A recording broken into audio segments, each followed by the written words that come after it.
Okay, welcome back, folks. Our last lesson in the digestive system is looking at accessory organs. So these are organs involved in digestion that are not actually part of the pathway that food is going to take from mouth to anus. And there are three important ones that we're going to look at today. There's the pancreas, the gallbladder, and the liver. So the chemical digestion that we've talked about, the majority of it happens in the small intestine. There is some salivary amylase in your mouth and some pepsin in your stomach. But for the most part, chemical digestion is happening in the duodenum, the first bit of your small intestine. The small intestine, that duodenum, the first section, is connected to two accessory organs. The first being the pancreas and the second being the gallbladder. There's a little picture. And there are just some ducts. Ducts are just like pipework. There's a bile duct connecting the gallbladder to the duodenum and a pancreatic duct connecting the pancreas to the duodenum. The pancreas itself, obviously we just said connected to the small intestine, and it's actually going to create a fluid called pancreatic juice. And that pancreatic juice contains a bunch of important molecules. So here's what's in there that's useful for us for digestion. Number one is sodium bicarbonate. That's really important to neutralize the pH of the chyme, which exits through the pyloric sphincter of your stomach and then enters the duodenum of the small intestine. Remember, the acidic contents, that hydrochloric acid in your stomach, is about pH 1 to 2. It's extremely acidic. You've got that nice mucus coating in your stomach to help protect itself from sort of being burned by that hydrochloric acid. But we can't have the mucus coating in the small intestine because that would prevent absorption of the monomers, the molecules that we're breaking down. So the sodium bicarbonate is going to bring the pH up. It's going to make it more basic. Brings it from pH 2 to about pH 8. You could just think about it being basically neutral. And that prevents breakdown in the intestinal wall. And it also prevents damage to the enzymes themselves that are working in the small intestine. A lot of those enzymes that we chatted about in the last video. Number two, there's a bunch of stuff in there. Getting into those enzymes that are created by the pancreas is the first one, lipase. And remember, lipase is the one and only true enzyme that's breaking down or hydrolyzing lipids. Remember that bile, it actually emulsifies lipids, which means it's not a true enzyme. It's just physically separating big chunks of lipid into smaller chunks of lipid, which increases the surface area for lipase, an actual enzyme, to break down the lipids into glycerol and 3 fatty acids. Pancreatic juice also contains trypsin. Hopefully these names are familiar. Remember, trypsin is something that hydrolyzes peptides, so this is protein metabolism. Hydrolyzes peptides into smaller peptides. So pepsin was sort of first, taking big long chains of peptides into smaller chains. And then trypsin took peptides in even smaller ones. There's pancreatic amylase. Remember, it does the same job as the salivary amylase I mentioned in your mouth. It is going to break down starch into maltose, big long chain carbohydrate, into 2 glucose molecules joined together. There's also nucleases. This one we don't have to spend too much time or energy remembering. We haven't actually talked about the breakdown of nucleic acids or DNA, but we do need all those building blocks for DNA, the T's and A's and C's and G's. So when you consume food, you actually break down the DNA in that food using nucleases, and those come from your pancreas. And then there's also water. And why would you need water? Well, remember that hydrolysis, anytime we break things down, anytime we metabolize a molecule, we break it into smaller pieces, we actually need to put a molecule of water in every time we break a chain of something, because we have to add on an OH to one end of the molecule and an H to the end of the other molecule. So the water is required for hydrolysis. So that was pancreas. Moving on to gallbladder. The gallbladder is connected to your liver. Your liver actually makes the bile. The gallbladder is simply, like it says here, a storage facility. So it stores the bile produced by the liver and then sends it into the small intestine during your consumption of a meal, and it sends that bile through the common bile duct. Pink, this stuff here you don't need to write down, but just some interesting factoids for you. The gallbladder is the size of a small pear before your meal. So when it's full of bile, it's actually quite large. After your meal, after it's actually squeezed all the bile into your small intestine, it would actually be just a small deflated sac. Also, just in case you're wondering, for most people, I looked into this, if you need to have your gallbladder removed, there is no observable health or digestive issues for most folks. So you may recall from a previous video that my mother-in-law has had her gallbladder removed, and she only has some slight issues with really fatty foods, can sometimes cause diarrhea, but otherwise she is happy and healthy, and the fact that she doesn't have this little storage facility is not a big deal. Your liver actually produces enough bile that during a meal you'll have enough emulsification of fat. It's not a huge deal. So if you ever need to have your gallbladder removed, maybe you have stones, some calcification in your gallbladder which plugs up the duct, sometimes they'll just take it out, and that's not a huge deal. So into the liver. Liver really, really important. There are 6 functions. Just to help you remember those functions, I like to go with BB SPUD. Seems to be an easy set of letters for me to remember anyways. I think if I can remember it, you probably can too. I'm a simpleton, let's be honest. So here are those 6 functions. The first B stands for blood cells. One of the functions of your liver is to break down red blood cells when they've reached the end of their lifespan. And off the top of my head, I believe, in case you're wondering, that red blood cells last for about 120 days. It's about a third of a year. And then you're going to break them down, recycle them, and then produce more red blood cells, and that happens in your bone marrow. So the liver breaks down those red blood cells and helps recycle the bits and pieces. You can run into an issue if your liver isn't functioning properly in terms of that breakdown of the red blood cells. You can end up with an issue called jaundice. And that's what this picture here is showing. Hopefully you can see it on your screen that this person's eye is sort of all yellow. And that's what happens with jaundice. It means that you're not breaking down the red blood cells properly. And that pigment, when it's partially broken down, actually goes like a yellowish color. And the whites of your eyes will show it, and even your skin can become quite yellow. Sometimes babies, when they're born, their liver might not have been working properly, or mum's wasn't quite working properly for them, and they can be born with a little bit of jaundice as well. It's kind of strange to have a baby that's sort of yellow, and it usually goes away on its own. Usually the baby's liver sorts itself out and they're just fine. So there's the first B. The second B we've already mentioned is bile production. That gets stored in the gallbladder, helps emulsify fat, increase that surface area for lipase to work. The S stands for sugar regulation, and we're going to get into this in more detail later. This is really, really important. This is how your body stores glucose or releases glucose. So after a meal, your body has to store the glucose that you've created through digestion, and then when your body starts moving and exercising, you actually need to release glucose in your bloodstream, and it does that with some hormones called insulin, which you've probably heard of before, and glucagon, which maybe is a new one. It's actually the opposite. It does the opposite job of insulin. And you've probably heard about blood sugar issues potentially with discussions about diabetes.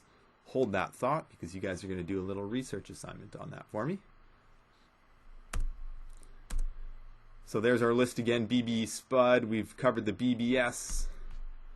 The P is blood proteins.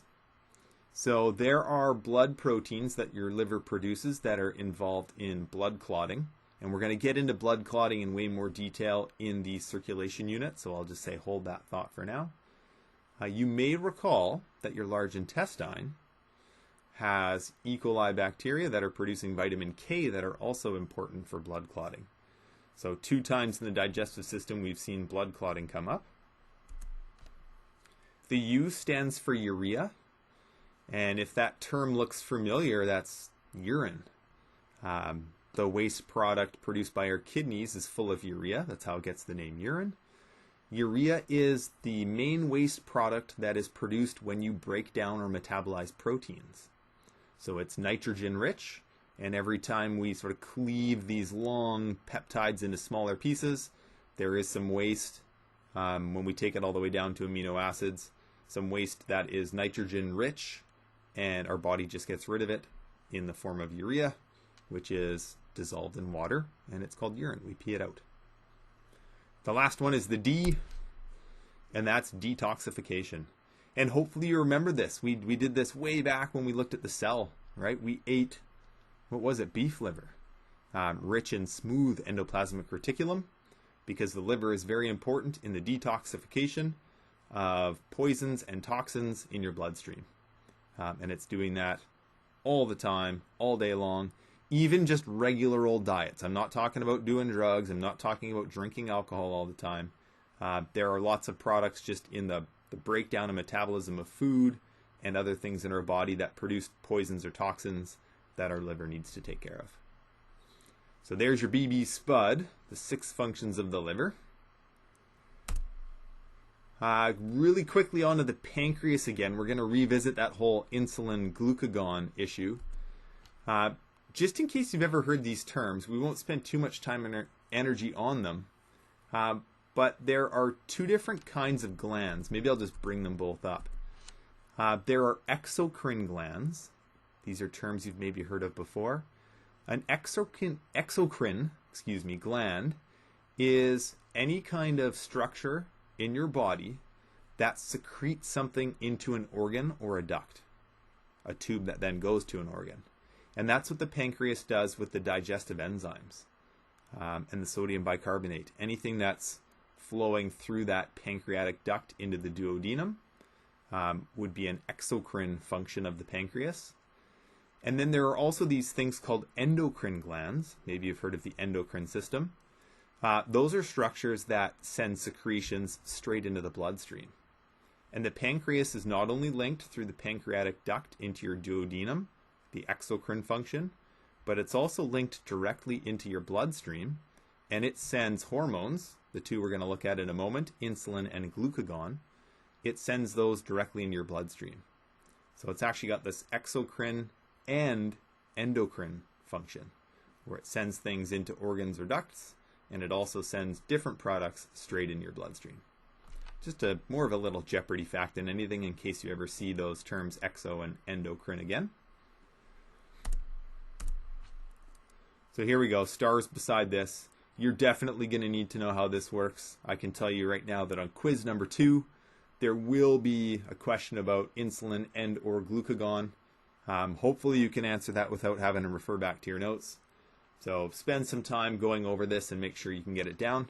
Definitely something that we can chat about in more detail or clarify for you in one of the Zoom sessions if you'd like. So let's talk about these 2 hormones. What happens if you have an increase in your blood sugar? So if we go right back to sort of square one, this is what's going to happen after you eat a meal.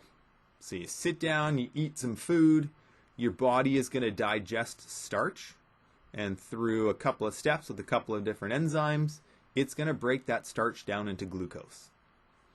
That glucose gets absorbed by the villi and microvilli in your small intestine, and that glucose enters your bloodstream. And after a meal, you'll actually have, depending on what you eat, especially if you're eating lots of sugar or carbohydrates, you'll have this spike in insulin. You'll have, a spike in blood glucose, I should say. So all this glucose is broken down, it enters your bloodstream, and that's detected by your pancreas. And in response to that spike in blood sugar, your pancreas is going to secrete insulin into your blood. Now that insulin is very important. It travels in the blood to your liver. And upon reaching your liver, it's going to bind to some special receptor proteins. Remember, we talked about those when we looked at the cell membrane. Those are proteins that bind things that have a very specific shape, that lock and key model. So the insulin fits nicely into these special receptor proteins in the cell wall of your liver, and that's going to cause it to open glucose channels. And because glucose is in higher concentration outside of the liver than it is inside of the liver, simple diffusion is going to let or allow glucose to enter the liver. May need a little bit of ATP to actually move it through, potentially. But that concentration gradient is going to want to push it through as well. The glucose is going to enter your liver. And once it's into your liver, it actually gets stored in a slightly different form than just single little glucose molecules. It joins together into a branching structure that we saw in an earlier video called glycogen. So you eat a meal, your body breaks down carbohydrates into glucose. That spike in blood sugar is recognized by your pancreas, which secretes insulin. Insulin binds to your liver, opens up glucose channels. Glucose floods into your liver, gets stored as a molecule called glycogen. That is your blood sugar regulation, brings your blood sugar levels down to an acceptable level. Now, what happens on the flip side of this? So, Mr. Heinrich's eating a big meal, and maybe an hour later he decides he's going to go for a run. What happens when my muscles start burning through all the glucose that is in my blood? Because not all of the glucose in your blood is going to be stored as glycogen. You always have to have some for cellular respiration. But what if I go for a run and cellular respiration has to happen a lot? And it has to happen quickly. So that is a blood sugar decrease. So my leg muscles are going to start churning through all that blood sugar, and my blood sugar levels actually go down. That would be my body using up glucose for cellular respiration to make ATP to provide me energy. So that drop in blood sugar is detected by your pancreas. And now it secretes a different hormone, not insulin, because insulin stores blood sugars. We want to actually release some sugar into the blood. So it secretes a hormone called glucagon. Glucagon travels in your blood to the liver, and hopefully you can predict what's going to happen now. Instead of causing glucose to go into your liver and be stored as glycogen, the reverse is going to happen. It's going to bind to receptor proteins. The story sounds the same. Opens up glucose channels. Story is sounding the same. But instead of glucose going into the liver, the glycogen is going to be broken down or hydrolyzed back into glucose. That glucose is at a higher concentration in your liver than in your blood, so it's going to leave your liver and go into your blood. It does that, and then that glucose travels in your bloodstream to your muscles, which can then use the glucose for cellular respiration. So this is exactly the reverse process of what happens when you eat a meal. Insulin helps store glucose, and glucagon helps release glucose into your blood. So that you definitely need to know those two processes. They're almost the same though, so you really only have to remember one, if we can call it that. And here's a little picture, just summarizing what's going on here. So I'll let you pause and look at that if you want. And now what do? So we're at the end of the digestion unit. You can do the diabetes research assignment. That I'm not going to get you to hand in, but that information will be fair game for the quiz. So you're going to want to make sure you have that done. Figure out the different types of diabetes. It's really interesting stuff, and I would hazard a guess that some of us in the class may actually have diabetes or know somebody with diabetes or suffer from diabetes at some point in our life, potentially. So it's very useful information, I think, just to know for general health. So you can do that diabetes research assignment. It shouldn't take you too long. You can finish up your digestion assignment. Any questions about that, hit me up with an email or join us on Zoom. And then I also need you to finish up quiz number 1, which is currently posted on Microsoft Teams. And quiz number 2, which will show up later in the week. This video is going up April 14th. I'm going to make a second quiz, sort of our final quiz for the digestion unit. I'll just call it digestion quiz number 2. That'll be on Microsoft Teams as well. So once you've got that diabetes research assignment done, once you've got the digestion assignment done, the enzyme summary table from last week, you should have that done as well. Then you'll be ready for quiz number 2. Feel free to join me on Zoom, like I've mentioned a few times. Actually, please check in on Zoom. It would be fantastic to touch base with you. Let me know if you have any issues with the information or the assignments or accessing those quizzes. And we shall chat soon. Take care, folks.